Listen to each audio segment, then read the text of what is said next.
Hi, my name is Anshu and welcome to my channel Bottleneck. This is a Scala design pattern series. In our previous videos, we learned about what is an implicit design pattern. It's a Scala specific design pattern. What are different types of implicits? Also, we implemented implicit parameter and implicit methods or conversion. In this video, we are going to see what is an implicit object. For this, let's do an exercise. Let's create a class person with two fields, name and age. Then let's create a list of person and sort that value. All right, if you are doing a sort on list of ints like 3 comma 2 comma 1, you will have a sorted method defined on top of data type called int, because it's everything that you see in int is predefined. If you go to int, you will see all sorts of comparisons or arithmetic operations are already defined for int. So eventually, implicitly, it will call all the operations that we see here. But when it comes to a case class, we don't have any such conventions. Now we need to do something explicitly or implicitly to make this thing happen. All right. So let's begin. Let me first copy this here where we are going to implement the implicit object. All right, let's create a new case class called person. Okay, let's create a case class called person and give it a value or a field's name and int. So name is going to be string and age is going to be an int. All right, so we have a case class called person. Let's go back to our cars and here let's create a list or say list of person. All right, okay, list of person. Let's import person from the utils and give it a name A. Let's give it a value 2 and let's another person be B and give it a age of 1 and let's another person. All right, so let's give it a name C and age 3. All right, so we can see it's not sorted. All right, now let's have a sorted list. All right, if I do list dot sorted, see, it will ask for an implicit that need to be defined. If I just expand this, see, no implicits found for parameter as ordering of person. So there is no implicit defined which can compare the person.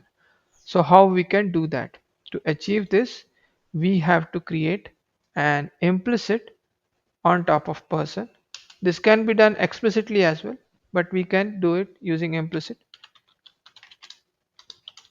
object person. Inside this, we create an implicit object. Implicit object will start with a name implicit. Okay, so here what we are going to do is implicit ordering based on age. Okay, so we will be comparing based on age. Now we are doing implicit ordering, so we can say age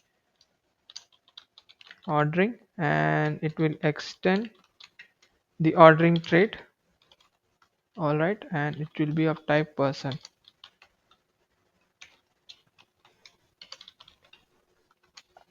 All right, so it is complaining that something is not implemented. So what we need is, let's implement the method. So it will require the method that need to be implemented is compare method. So we can write dev compare. All right, dev compare. Yeah.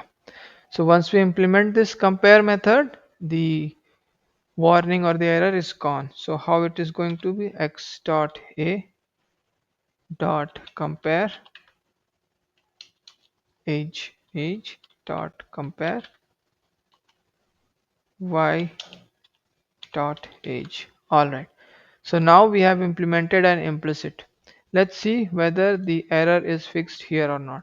So you can see implicitly this list founds there is an implicit conversion and ordering trait defined, and eventually the sorting will work here. Now it will print everything as sorted. So let's print the value of sorted list and let's see whether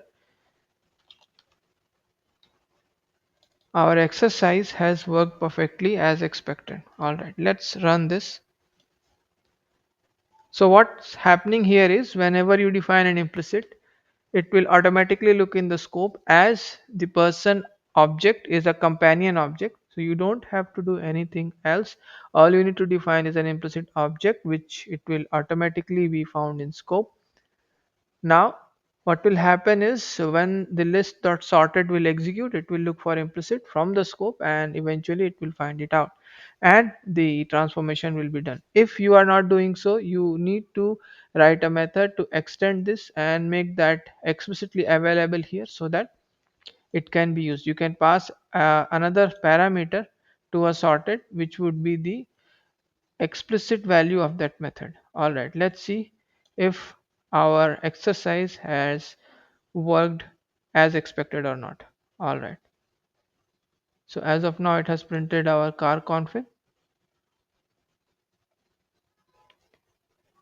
All right, we can see it has sorted B1 2 3 in the order of age.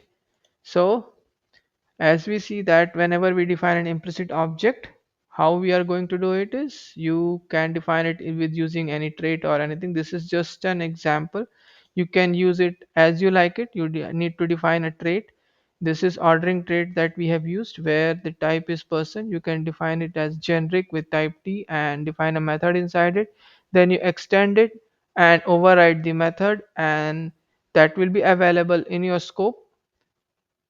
And this is how it is going to have an impact on the code. So this will reduce the boilerplate code. A lot of things will move to a separate abstraction and this will give you a better readability, and hopefully you don't overload the implicits, because if you are overloading implicits then things will become more complicated and debugging will be a nightmare. All right, if you enjoyed this video, please like and subscribe, and see you in the next video. Thank you.